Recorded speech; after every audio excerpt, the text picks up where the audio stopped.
아직도 모르겠어. 괜찮을까? 뭐가 고민이야. 그냥 자보면 되지. 어머, 미쳤어? 미치지 않았습니다. 2주간 실사용 후 불만족 시 환불 가능한 쇼앤 침대니까요. 고객 만족을 향한 끝없는 노력, 믿을 수 있는 딴지마켓의 신강자. 침대에 대한 고민은 쇼앤침대에 맡기시고 여러분은 꿀잠만 누리세요. 이젠 고민하지 마세요. 누워본 몸에게 물어보세요.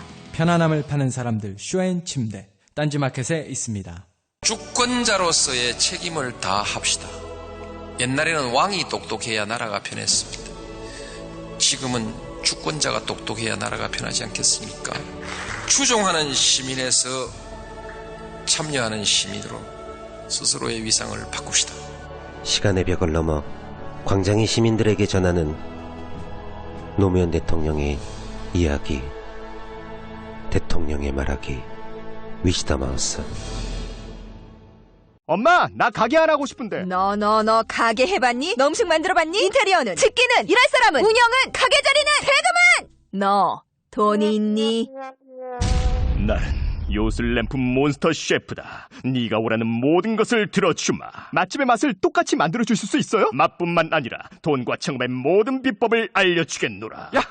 이젠 걱정 고민 끝! 네이버 검색창에 몬스터 셰프라고 쳐주세요. 상담 문의 02-458-8838. 몬스터 셰프! 엄마! 가글 했는데 입에서 뭐가 나왔어! 그거 올리덴탈 체크 가글이라 그런겨. 지금 쓰고 있는 가글 사용 후 확인해 보셨나요? 무색소, 무알콜, 무계면 활성제의 올리덴탈 체크 가글은 쉽게 나온 입안의 이물질을 눈으로 확인할 수 있습니다. 딴지마켓에서 판매 중입니다.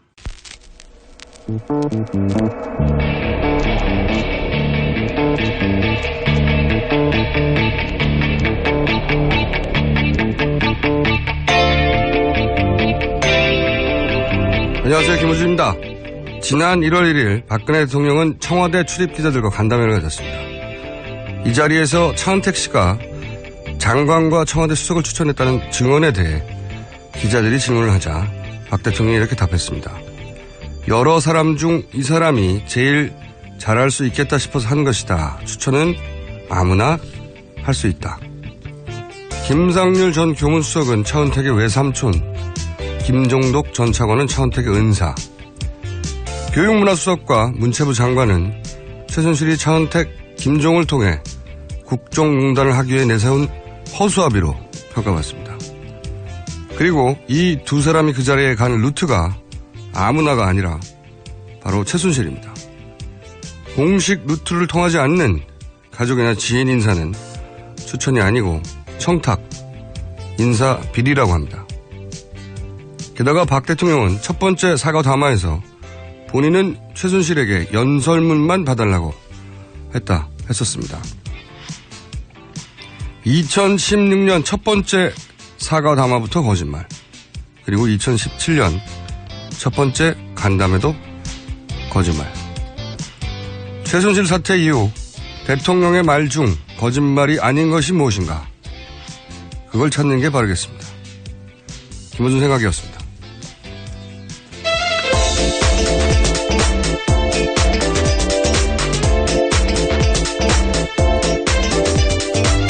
자, 오늘도 첫 순서는 시사인의 김은지입니다. 네.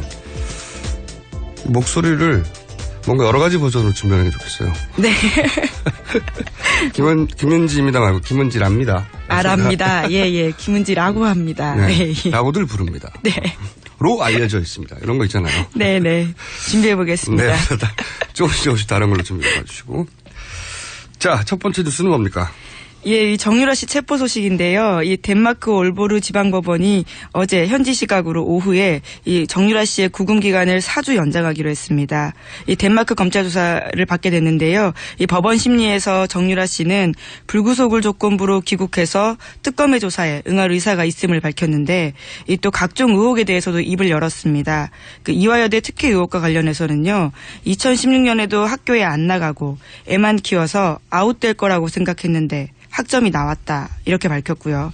또 평소 박 대통령을 이모로 불렀는지에 대해서는 박 대통령을 만난 것은 초등학교 때 일이다, 이렇게 밝혔습니다. 초등학교 때 일이요? 네. 장시호 씨도 본인은 박근혜 대통령을 딱 한 번 봤고 결혼식 때. 예, 청문회 때 그렇게 밝혔습니다. 그게 이제 10여 년 전이거든요. 예, 2006년입니다. 그러니까, 말을 맞춘 거죠. 정유라 씨도 초등학교 때면 10여 년 전이거든요. 예, 그렇죠. 21살이니까. 두 사람 다 10년 이상 못 봤다, 그리고 한 번 봤다. 예. 오래전 일이다. 거짓말이 밝혀질 거라고 봐요. 특검을 통해서. 제가 알기로는 전혀 아닙니다. 제가 알기로는. 네. 특검 수사 발표 직전에 내가 먼저 말해야지. 전혀 제가 알기로는 사실이 아니고요. 자, 여기서 이제 학점 얘기도 나왔어요, 보니까. 예. 네, 학교에 안 나가고 아이만 키웠기 때문에 본인은 아웃될 거라고 생각했는데, 학점이 나와버렸네? 심지어 잘 나왔습니다. 예. 자기는 학점이 잘 나오는 것에 대해서 모른다는 거죠. 예. 그런 말이기도 합니다. 예. 자, 그럼 어떻게 학점이 잘 나왔을까? 어떻게 그렇게 됐을까? 자, 그게 이제 특검을 통해서 밝혀지고 있습니다. 예. 제가 이제 이화여대 교수님들 빨리빨리 잡혀가는 게 좋다고. 예. 근데 제가 이 방송을 하기 전에, 철균 교수님이 먼저 수사를 받다가. 네. 미안해, 이분한테. 빨리 방송을 통해서 말해줬어야 하는데. 빨리 잡혀가지 않으면 구속된다고. 이대 교수님들 중에 저는 구속자가 더 나올 거라고 봅니다. 빨리빨리 말씀해 주세요. 교수님들 이런 게 있습니다. 자기 논리 있잖아요. 예. 본인들이 굉장히 이제 그 분야에서 어쨌든 학문적으로 성과를 거둔 분이다 보니까 기본적으로 자기 논리가 있잖아요. 자기 논리대로 잘 설명하면 학생들은 끄떡끄떡 해주고 학부형도 끄떡끄떡 해주고 네, 교수님들도 상대방 동료들도 끄떡끄떡 해줄 수 있는데 검찰은 끄떡끄떡 해주지 않아요. 예. 이분들 그렇게 생각하고 이와간 구속됐죠. 예, 거기부터 얘기해 볼까요? 예, 이화여대 류철균 교수, 그러니까 필명으로도 유명하죠. 이인하 소설가인데요. 이 특검에 이제 구속영장이 떨어졌습니다. 오늘 오전 1시 31분에 영장이 발부된 건데요. 이 범죄 사실이 소명되고 증거인멸의 우려가 있다라면서 이 영장 발부 이유를 밝혔습니다. 제가 보기엔 이대 교수님들 중에 한 2분 정도는 더 구속될 가능성이 높다. 예. 저는 그렇게 생각이 드는 것이 이분 말고 이제 중요한 연결고리라고 의혹을 받고 있는 김경수 교수. 예. 네. 본인은 관련 의혹을 청문회에서는 전면 부인했죠. 예, 네. 그렇습니다. 전면 부인한 것이 이분한테는 더욱 큰, 위증 혐의가 될 수도 있고요. 그렇죠. 부담. 예. 부담이 되고 있어요. 그거를 다시 뒤집으면 제가 경감됩니다. 내가 위증했다고. 그게 아니라 본인이 위증하지 않았다고 계속 주장하면, 네. 이분처럼 구속되기 딱 십상인 상황에 있다는 거. 아까 제가 교수님들은 자기 논리를 내세우면 될 거라고 이렇게 착각하는 경향이 있다고. 그런 세계에 살고 계셨었거든요. 네네. 그래서 이제, 본인이 자신을 변호하는 논리도 참 재밌어요. 이 류철균 교수. 예. 예, 이 원래 영장 실질 같은 경우에는 영장이 발부되기 전에 자신의 어떤 소명을 들어보는 절차를 거치거든요. 그게 영장 실질 심사인데요. 거기서 이제 유 교수가 자기의 입장을 좀 밝혔는데 이 정유라 씨의 성적을 입력한 것은 조교들이다. 이렇게 말을 하면서 억울함을 호소하기도 했고요. 또 이 학생에 대한 채점은 교수 본인의 업무이기 때문에 이 죄가 되지 않는다. 이런 주장도 했습니다. 그리고 또 강의가 2,700명이나 들었는데 그중에 학점 요청은 270여 명이 왔고 또 그중에 100몇십 명이 점수가 안 된다고 다 올렸기 때문에 그중에 100명이 넘는 사람 중에 한 명이 정유라 씨다. 이렇게 자기의 입장을 밝히면서 억울함을 호소한 거죠. 변명이 재밌어요. 이게 국내에 없는데 답안지가 있단 말이죠. 예, 그렇죠. 네. 그러니까 성적을 올려줬다고, 그러니까 이런 얘기 변명이거든요. 자기가 이제 굉장히 많은 수강생이 있고 학생들 중에는 이제 학점이 부당하다고 교수님 이거 좀 올려주세요. 항의하고 그중에 다시 검토해봤더니 그런 요인이 있어서 100명 정도 올려준 적도 있고 그중에 한 명일 뿐이다 이런 거잖아요. 성적을 올려준 게 아니고 만들어준 겁니다. 네. 시험을 쳐야 성적이 있는 거죠. 예, 대리 답안지였죠. 예. 100명은 시험을 쳤는데 점수가 낮아서 올려준 케이스겠죠. 근데 정렬한 수강도 하지 않고 시험도 안 쳤으니까 올려준 게 아니고 없던 점수를 만들어준 거죠. 예, 그렇습니다. 답안지 보면 실제로 아예 이제 다 마케트를 만들지도 않고요. 몇 개를 일부러 틀리게 만들어서 마치 실제로 본인이 쓴 것 마냥 보이게 하는 이 좀 기술도 들어가 있더라고요. 성적을 입력한 것은 조교들이다. 맞죠. 다만 여기서 내가 시켜서가 빠졌던 거죠. 예. 그러니까 교수님들이 가지고 있는 자기 논리들이 있잖아요. 이렇게 해서 이렇게 한 것이다. 이 앞에 내가 시켜서가 빠졌잖아요. 검찰은 그런 걸 보는 겁니다. 자, 그리고 이제 또 중요한 진술도 하나 있죠. 최순실 씨와 김경숙 교수가 잘 아는 사이 같았다 아주. 네. 예, 그렇습니다. 그러면서 결국 본인이 그 김 교수의 부탁을 받고 이런 식의 이 정유라 씨를 봐주라고 이야기를 들었다라는 진술도 하게 됐는데요. 이 지난해 4월 달에 이 김경숙 교수한테 3번 정도 부탁을 받고 이 두 모녀를 만났었고 그때 김경숙 교수는 이 정윤의 딸이 학교에 들어왔는데 정윤의 딸이라는 이유로 왕따를 당했다. 그래서 우울증에 걸렸기 때문에 학교가 도와줘야 한다. 이런 논리를 펼치면서 본인에게 부탁을 했다라는 겁니다. 네. 저도 고기를 못 먹으면 우울증이 걸려요. 그러면 네네. 학교에 막 들어갈 수 있습니까? 시험 성적 잘 받고 말도 안 되는 소리인데 여기서 이제 또 김경숙 전 교수가 모든 걸 부인했는데 청문회에서 어떻게 말했는지 한번 들어보겠습니다. 김경숙 학장의 지시를 받고 정유라 학생의 학점이 관리될 수 있도록 시간강사들한테까지 연락을 했다라고 증언한 교수가 있는 거 아십니까?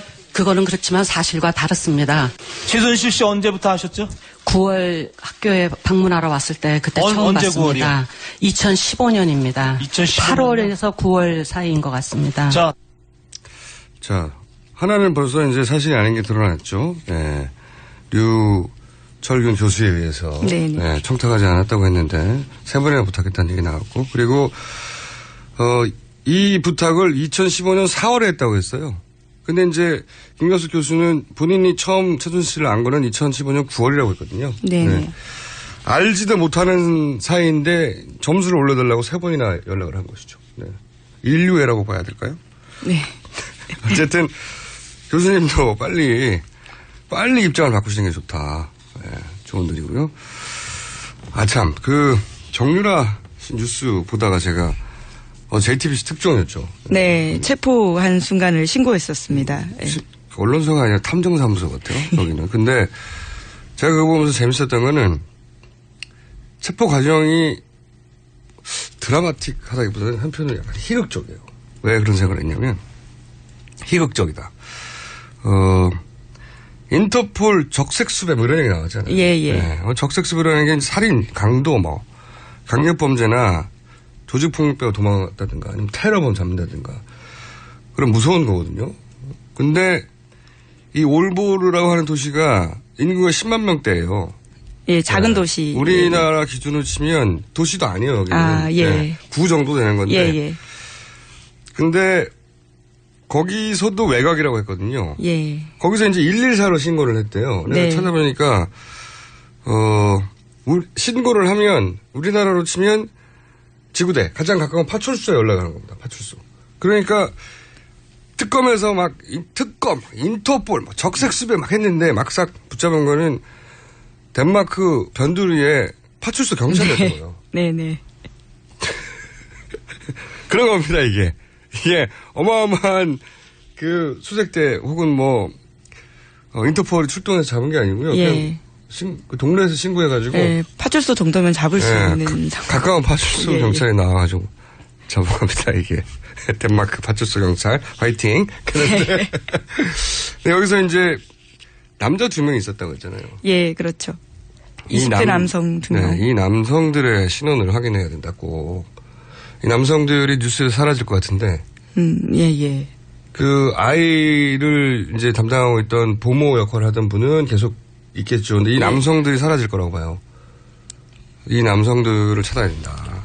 그 중에 한 명은 정유라 씨와 함께 계속 있었던 마을 관리사여서 이아무개 씨라고요. 네. 거기 남편 신주평 씨와 그리고 신주평 씨 친구와 함께 계속 같이 생활을 하면서 이 단체 카카오톡도 하고 했던 분이거든요. 확인되나요?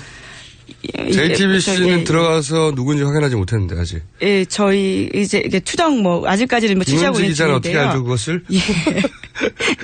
그 제 옆에 같은 JTBC 기자도 몰랐는데 저는 이 두 사람을 확인해봐야 된다고 생각합니다. 네, 일반인들이 아닐 수도 있다. 자. 그런 다음에 이제 삼성뉴스가 많이 쏟았어요. 예. 네, 계속해서 삼성뉴스 보내드리고 있는데요. 또 오늘은 또 한겨레 단독으로 2015년 7월 달에 이 박 대통령과 이재용 삼성전자 부회장이 독대를 앞두고 안종범 당시 청와대 수석이 이 준비한 대통령 말씀 자료를 보도한 건데요.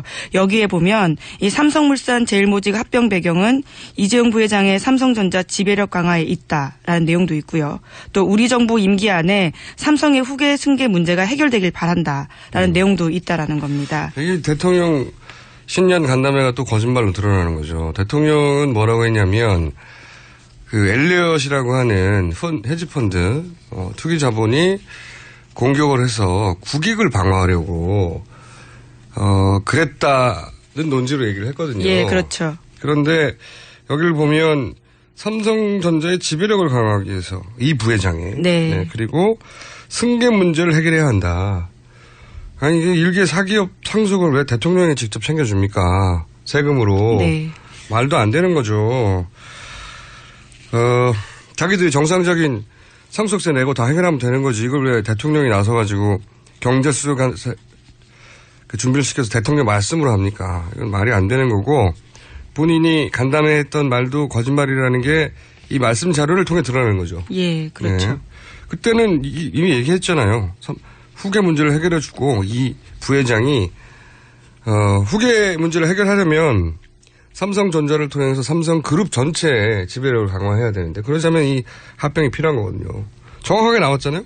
삼성물산 제일모직 합병 배경은 이 부회장의 삼성전자 지배력 강화를 위해서라고 안종범 수석이 준비한 대통령 말씀 자료에 2015년에 나왔지 않습니까? 7월에. 너무 정확하게 나왔어요. 자, 빠져나가기 어렵다. 이것만 있는 게 아니죠, 또. 관련 뉴스들이 많아요. 예, 그렇습니다. 또 오늘 아침 한국일보 단독 보도인데요. 박 대통령이 2014년 9월부터 이재용 삼성전자 부회장과 독대를 하고 이때 정유라 씨에 대한 승마 훈련 지원을 요구했다라는 것이 확인됐다라는 보도인데요. 어제 국민일보 보도를 전해드리면서 이 독대에서 2015년 독대에서 이재용 부회장은 처음 이 사실을 알게 됐다라고 주장하지 않았습니까? 그러니까 이제 어제 국민일보 기사를 보고 제가 이거는 삼성이 당했다. 공갈을 당했다. 예. 돌을 뜯겼다. 예. 그리고 이재용 부회장은 모르는 거다. 그 사실을. 그래서 삼성발 기사다. 이것은 예. 제가 말씀드렸었는데 그거에 이제 정반대되는 뉴스인 거죠, 이게. 예, 그렇습니다. 2014년 9월 15일에 박 대통령이 이재용 부회장과 따로 만나서 짧은 독대를 가졌는데 이 자리에서 박 대통령이 이재용 부회장에게 이 삼성이 대한승마협회 회장사를 맡아달라. 승마 선수들이 좋은 성적을 거둘 수 있도록 좋은 말도 사주고 훈련비도 지원해달라. 이렇게 이야기를 했다고 삼성 관계자들의 진술을 확보했다라는 겁니다. 이재용 그 부회장은 청문회에서 2016년 1월인가 2월 정도로 기억된다고 이 말 문제, 예, 정유라 지원 문제, 최순실 일가를 예, 인지하게 된 게, 네, 본인 회사가 최순실을 이런 식으로 지원한 걸 언제 알았냐 그랬더니 지원 다 끝난 다음에, 네, 예, 알게 됐다는 논조로 얘기를 했죠. 여기서 이제 이게 거짓말인 게 또 드러나는 거죠. 이재용 부회장의 2014 그로부터 거의 2년 전에 이미 박 대통령이 말 좀 지원해줘. 네, 이런 요청이 있었다는 거죠. 그리고 실제 박상진 삼성전자 사장이 승마협회 회장에 취임을 합니다. 예, 그렇습니다. 이런 요구가 있은 다음에, 네. 아기가 딱딱 맞는 거죠. 그리고 이제 그 문영표 전 장관, 전면 부인했었지 않습니까? 네. 전 장관이자 이때는 현 이사장. 네, 예, 예. 이사장. 제가 이분이 이제 특검 들어가면 다 불 거라고 그랬잖아요. 자, 불고 있습니다. 네, 그렇습니다.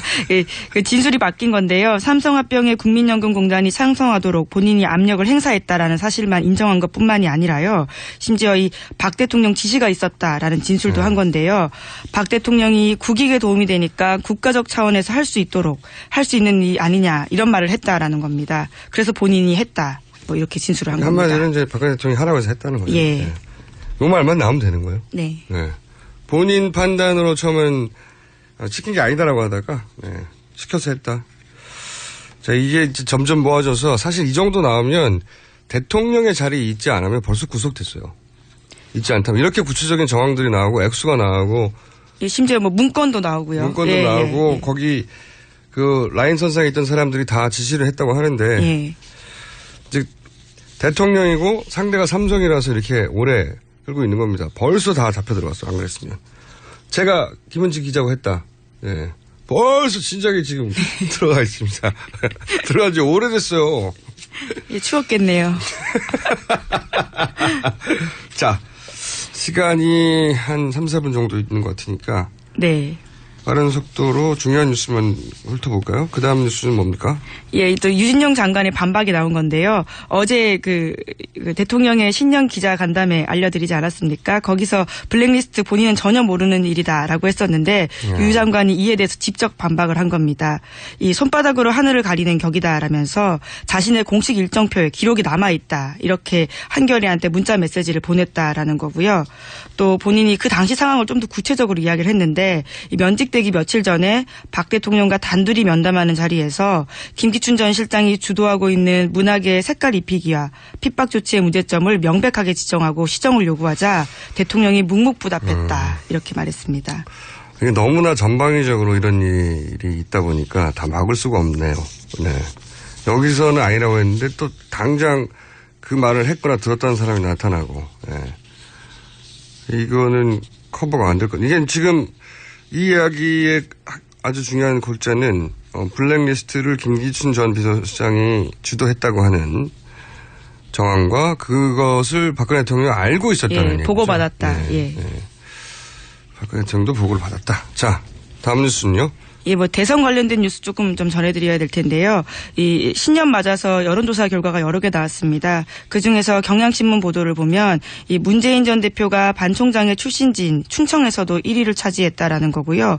오히려 반 총장은 지난해 경향조사 똑같은 여론조사에서 이 21.9%로 1위를 차지했지만 이번에는 17.4%로 이 하락세를 겪었다라는 겁니다. 아무래도 최근에 이제 여러 가지 검증 관련 뉴스가 나오니까 이런 영향을 받았겠죠. 앞으로 저희가 이제 대표적인 주자들에 대한 간략한 헤드라인 뉴스 혹은 뭐 중요한 뉴스면 길게 전해드리겠는데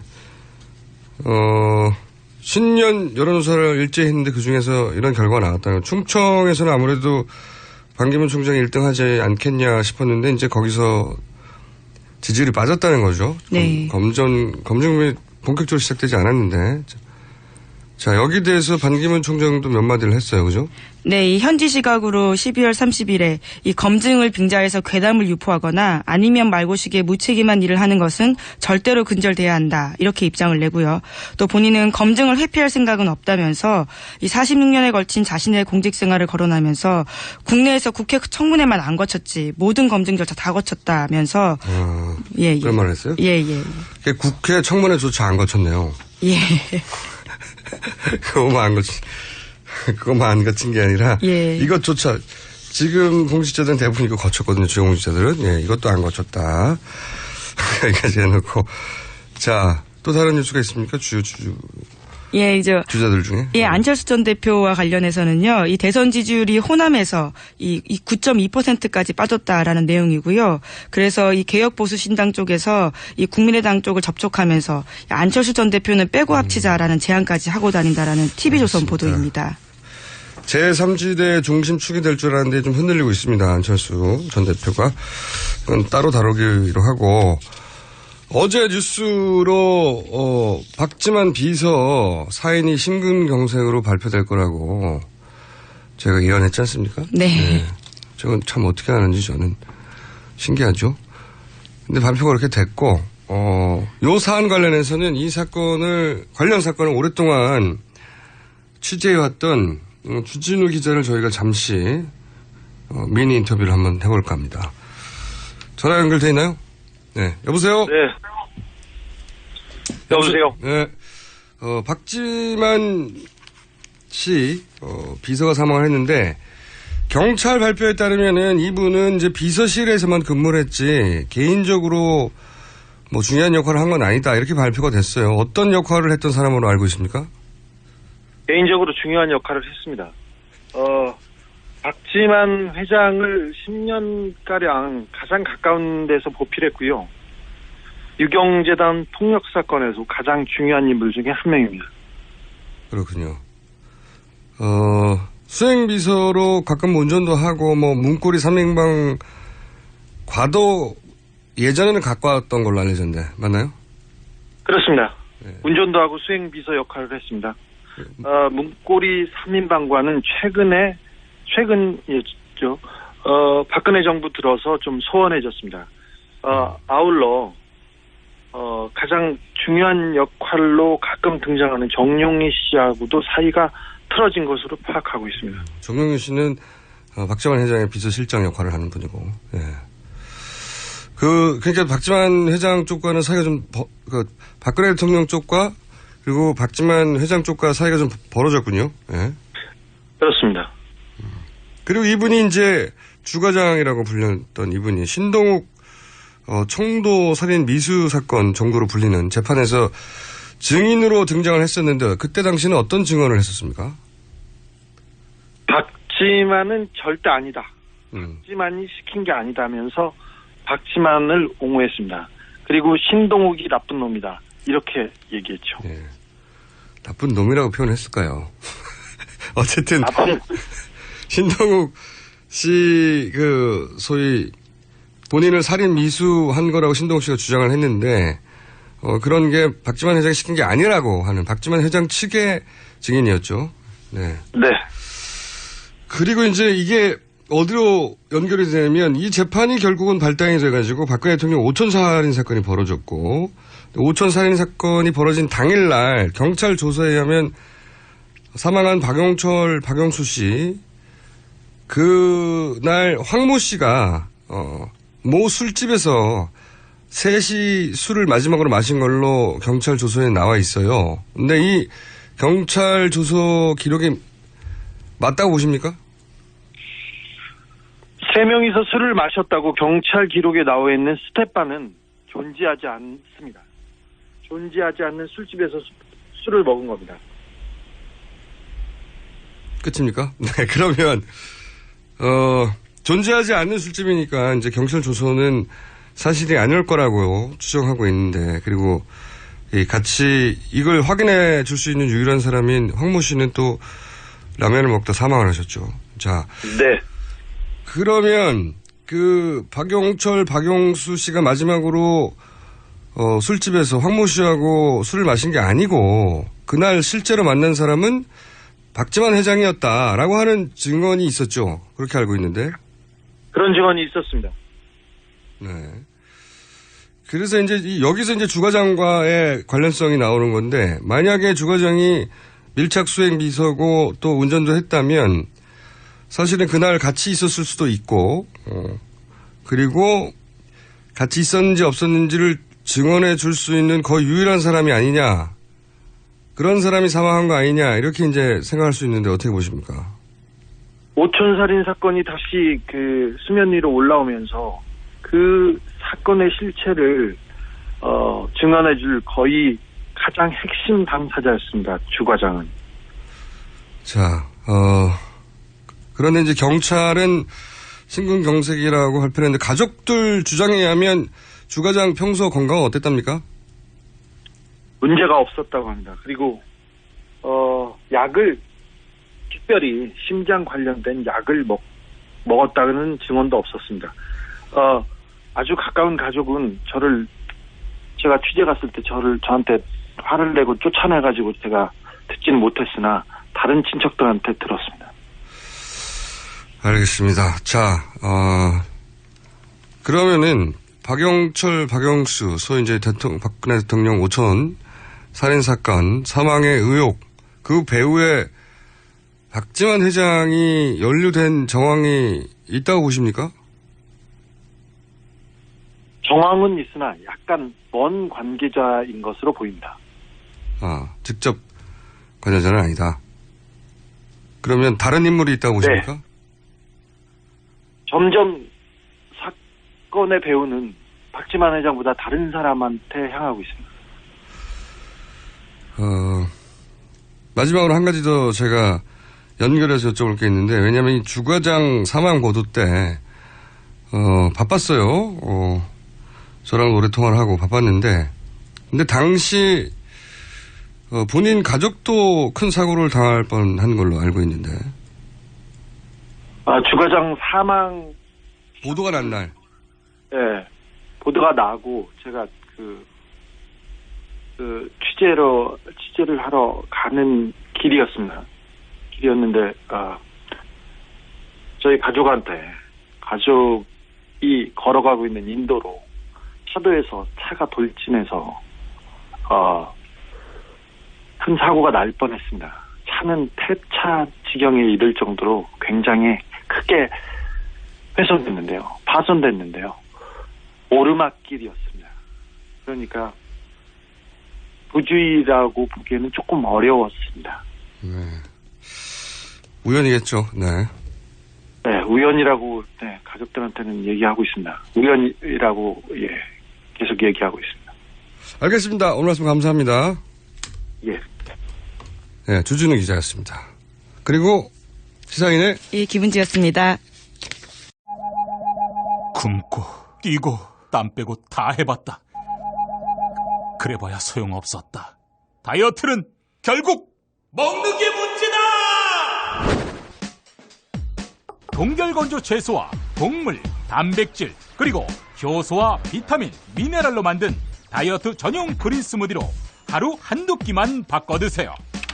검색창에서 비타샵을 검색해주세요. 아무도 묻지도 따지지도 않고 가입하셨다고요? 보험은 너무 어려워요. 걱정 마십시오. 마이보험 체크가 도와드립니다. 1800-7917 마이보험 체크로 지금 전화주세요. 1800-7917 이미 가입한 보험이나 신규 보험도 가장 좋은 조건을 체크해서 찾아드립니다. 인터넷 한글 주소 마이보험.com 또는 카카오톡에서 아이디 검색 마이보험을 친구 추가하여 상담하실 수 있습니다. 여성 여러분, 골반이 삐딱하면 허리가 아파요. 아랫배가 나와요. 골반이 바로 서야 건강도 아름다움도 바로 섭니다. 바디로직을 입으세요. 토크밴드의 입체적인 탄력이 틀어진 골반을 바로잡습니다. 간편하고 확실한 골반 교정 타이즈 바디로직. 삐딱한 남성 골반에도 역시 바디로직. 바디로직의 효과를 못 느끼셨다면 100% 환불해드립니다. 자세한 환불 조건은 홈페이지를 참조하세요.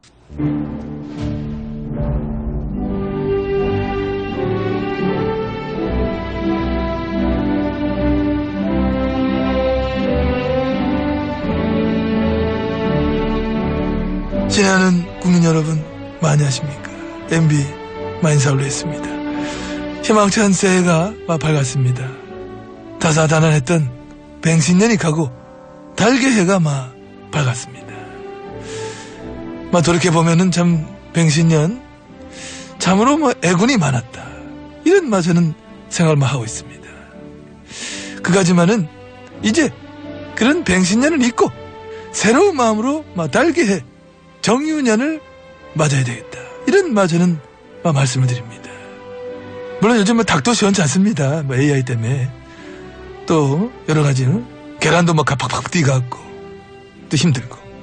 그럴수록 우리는 또 이 닭이 이게 또 무슨 사고 안 치나 이거 한번 좀 살펴봐야 되겠다. 이런 생각이 들면서 그리고 또 닭 주변이 깨끗한지 닭 주변은 정말 참 우리가 잘 봐야 된다. 큰일 났네. 뭐야? 그거 빨리 분리 안 시키면 다 죽어. 뭘 분리시켜? 뭐야 이거? 김호준이 그거 완전 다 조작한 거고.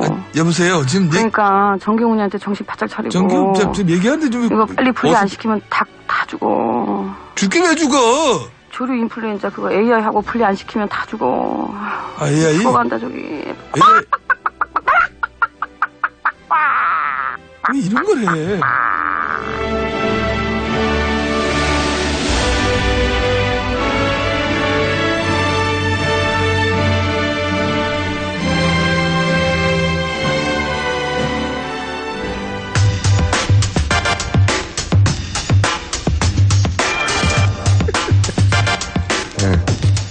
전영주 씨가 닭 울음 성대모사한 건 압권이네요.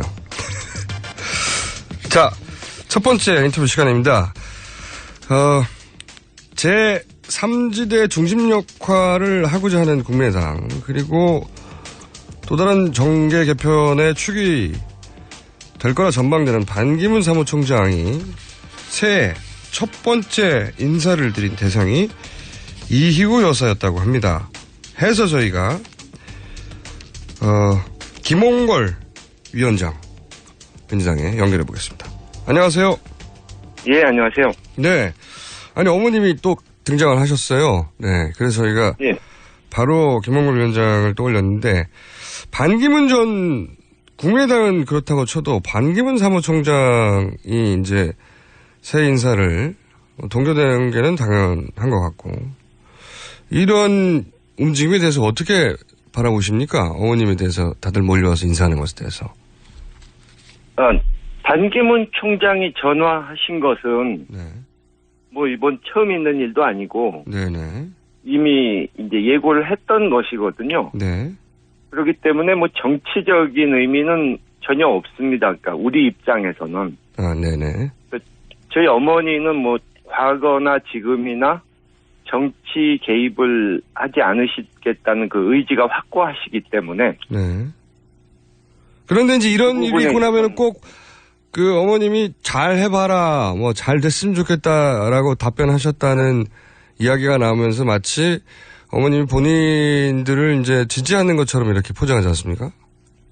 예, 자꾸 그래서 좀 제가 누차 저희 어머니께서 정치에는 개입하실 생각이 전혀 없으시다는 것을 얘기를 했는데도 자꾸 그렇게 왜곡을 하는 사람들이 있는데요. 작년에 안철수 의원이 방문한 후에 뭐 그쪽을 지지한다 하는 뭐 얘기가 오보가 나가고 또 녹취록 파문이 있고 했던 그 상황과 비슷하다고 보시면 됩니다. 전혀 그냥 덕담만 하신 건데 그것을 엉뚱한 사람들이 왜곡해서 사실과 다르게 이 소문을 내고 다니는 거죠. 항상 그래 왔던 거죠, 지금. 보니까 그 연장선상에서 이제 어머님을 워낙 상징성이 크시니까 찾아가는 것 같고, 가는 이유가 정말로 이호 여사가 어떻게 계신가 궁금해서가 아니라, 인사를 드린 다음에 그걸 기사로 내고 싶어서 찾아가는 거겠죠. 그래서 작년 그 사건 이후로는 저희 어머니께서 가능하면 정치인들 방문하는 것은 받지를 않고 계시고요. 그분이 연세도 많으시고 좀 기력도 약해지셨는데 자꾸 정치적으로 이용하려는 그런 시도는 좀 안 해주셨으면 좋겠네요. 알겠습니다. 그런 기사를 볼 때마다 불편하시군요. 자, 연결한 김에 뭐 국민의당 얘기 또 좀 해야 될 것 같고 여러 가지 할 얘기가 있는데 우선 국민의당에서는 그런 얘기를 합니다.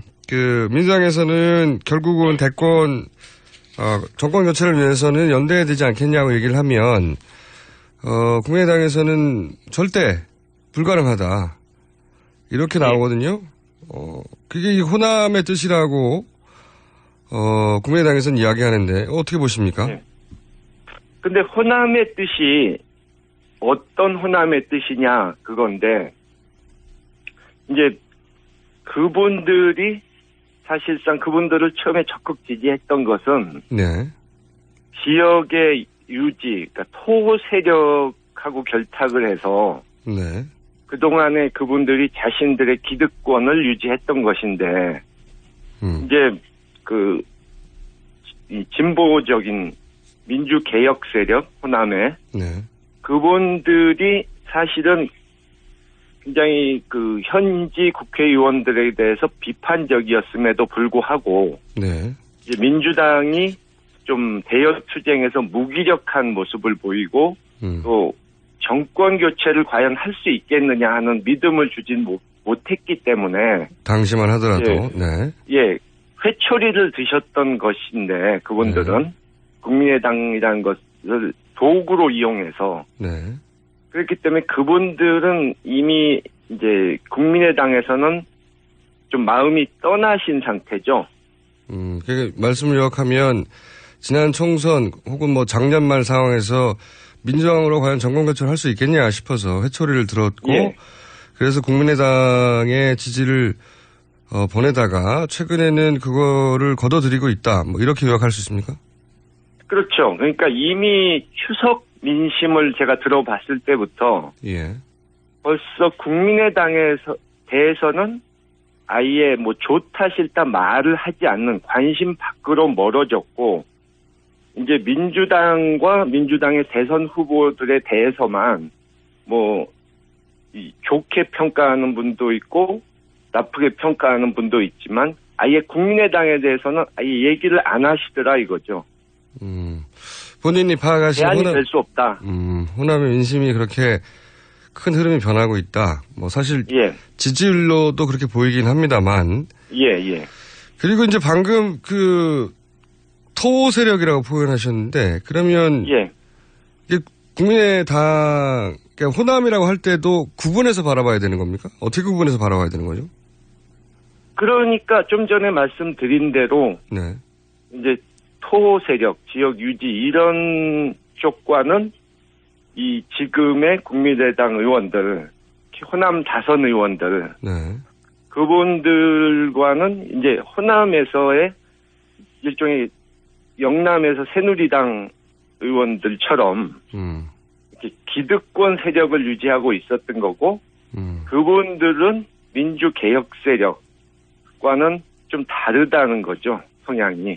훨씬 보수적이고, 그러니까 제가 전에도 여러 번 언급을 했었는데, 국민의당으로 간 이 호남 의원들 중에, 네. 과연 저분들이 출신이 호남이 아니었다면, 야당을 선택했을까? 아하. 새누리당 가 있지 않을까 하는 성향이 그런 분들이 있거든요. 근데 이제 5.18 또 저희 아버지 이런 상징성 때문에 겉으로는 이제 저희가 개혁적인 것처럼 뭐 민주주의에 신념이 있는 것처럼 얘기를 했지만 실제 성향은 새누리당에 오히려 더 가까운 그런 사람들도 있었다는 거죠. 그래서 그런 걸까요? 이제 국민의당은 민주당과 연대하는 게 아니라 오히려 새누리당을 탈당한 개혁보수신단과 연대해서 제3진대를 만들겠다고 하는 게 지금 현재 국민의당의 지도부의 생각 같습니다. 예, 그렇게 보이죠? 예. 그러니까 탄핵 전에 자꾸 국민의당 측에서 비박계를 자극하지 말자. 응? 탄핵을 하려면 그들의 표를 얻어야 되니까 그들을 잘 달래자. 이렇게 얘기하는 것을 보고 그게 꼭 탄핵에 필요해서 그런 것이 아니고 네. 나중에 연대하기 위해서 손을 잡기 위해서 그런 것 같다 하는 얘기를 했었거든요. 네. 그리고 그것을 국민들이 간파하셨기 때문에 그 탄핵 일주일 전에 뭐 그쪽 표를 못 얻음 지금 서둘러 하면 그쪽 표를 못 얻으니까 일주일 미루자 하는 얘기를 했다가 바로 그 크게 비난을 받았던 것이고요. 그러니까 이번에 주승용 원내대표도 취임하자마자 뭐 비박계와 못할 이유가 없다. 뭐 우리하고 정체성이 크게 다르지 않다. 이런 얘기를 하셨는데 좀 이 호남 유권자들 또 뭐 전체 국민들을 봐도 좀 받아들이기 힘든 얘기죠. 비박계가 사실 이 친박계 못지않게 그 안에서 그러니까 새누리당에서 좀 막말이라든가 여러 가지 문제점을 보여주었던 색깔론을 뭐 들고 나왔다든가 문제성 있는 사람들이 많음에도 불구하고 그런 소리를 하니까 네. 이해하기 힘든 거죠. 알겠습니다. 애초에 정치적 성향이 비슷한 분들이 국민의당 안에 있고 그래서 그것이 이때까지는 호남 베이스의 정치인이나 가려져 있다가 탄핵 정부에서 드러났고 그게 이제 국민의당 지지율 하락으로 이어진 거다 이렇게 말씀하신 것 같은데 그런데 이 민주당 내에도 사실은 그 민주당 후보로는 안 된다고 하는 분들 있어요. 예를 들어서 대표적으로 김종인 전 대표 같은 경우에는 뭐 당내 유력 주자들이 아니라 반기문이어야 한다고. 반기문 사무총장이 근데 민주당에 올 리는 없는데도 불구하고 반기문이어야 한다고는 주장을 하시거든요. 공개적으로. 예, 근데 그분이 자꾸 뭐 그러신 이유를 잘 모르겠는데요. 어제도 뭐 그런 말씀 하셨더라고요. 네. 반기문 총장이 뭐 믿을 만한 사람이다. 뭐, 마치, 그러니까, 우리 더불어민주당 측이나 또 뭐 문재인 대표나. 네.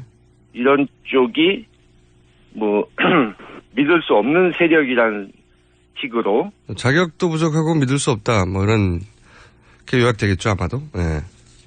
근데 뭐, 저는 언론에도 좀 책임이 있다고 보는데요. 네.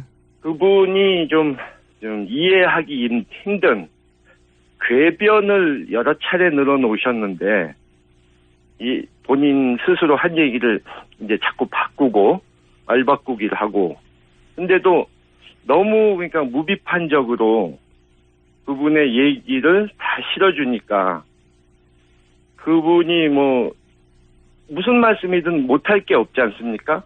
근데 이제 구체적으로 어떤 이야기를 했다가 뒤집는다든가 어떤 문제 있는 발언을 했다고 보십니까? 뭐, 과거에서부터, 예.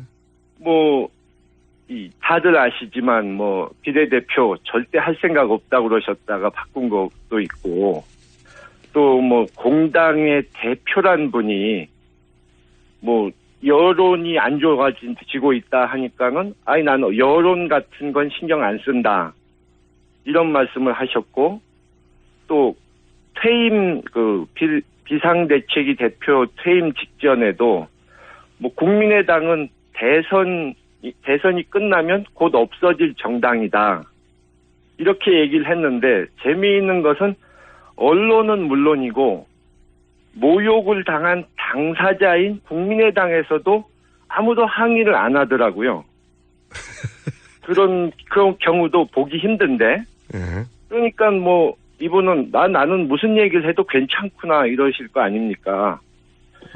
근데 본인이 이제 뭐 탄핵 문제에 대해서도 이 헌법에 정해진 절차에 따라서 뭐 하면 되는데 거국 내각이니 명예퇴진이니 뭐 요구하며 협상이나 하려들고 뭐 어쩌고 그런 얘기하고도 언제 그랬냐고 말을 뒤집는다 뭐 어쩌고 비난을 하시는데 본인도 탄핵 정국에서 뭐 이렇게 일관된 입장을 유지하셨던 것도 아니고 또 이 원죄가 있지 않습니까 그분이 박근혜 원죄라면 네. 지지했었던 과거에 뭐 지지 발언 하시면서 이 사람은 뭐 가족도 없고 사심 없어 보인다. 돈 욕심 같은 거 내지 않을 것 같다. 네. 이런 발언 하시지 않았습니까? 국민 행복추진위원장이었었던 걸로 기억하는데 새누리당에. 예. 대통령 만들기에 어쨌든 노력을 하셨고 그러니까 그쪽에서 논공행상 이런 부분에서 밀렸다고 해서 잘못이 없다고 할 수 없는 거죠. 자, 그러면 김종인 대표의 태도에 대해서도 그렇고 국민의당을 구성하고 있는 일부 의원들의 색깔에 대해서도 의구심을 가지고 있고 문재인 전 대표가 호남에서 또 지지를 총선 당시만 하더라도 얻지 못하다가 최근엔 뭐 좀 회복했습니다만 지금 시간이 거의 다 됐네요. 이건 어떻게 보십니까? 정계 은퇴 발언했지 않습니까? 문재인 대표가? 예? 제가 잘 안 들리는 게. 네. 이 전화 연결이 서로 잘 안 맞는 것 같아요. 제가 평상시에 시간이 다 돼가지고요. 김홍근 위원장님. 오늘은 여기까지 하고요. 예. 저희 스튜디오에 한번 모시고 이야기를 다시 해야 될 것 같습니다. 네. 예, 알겠습니다. 네, 오늘 여기까지 하겠습니다. 감사합니다. 예, 감사합니다. 자, 김홍걸 위원장님 굉장히 말씀을 똑똑 잘하시는 분인데 전화 연결이 잘 안 맞네요. 케미가. 다음에 직접 모시고 이야기 나누겠습니다. 3부에서 뵙겠습니다.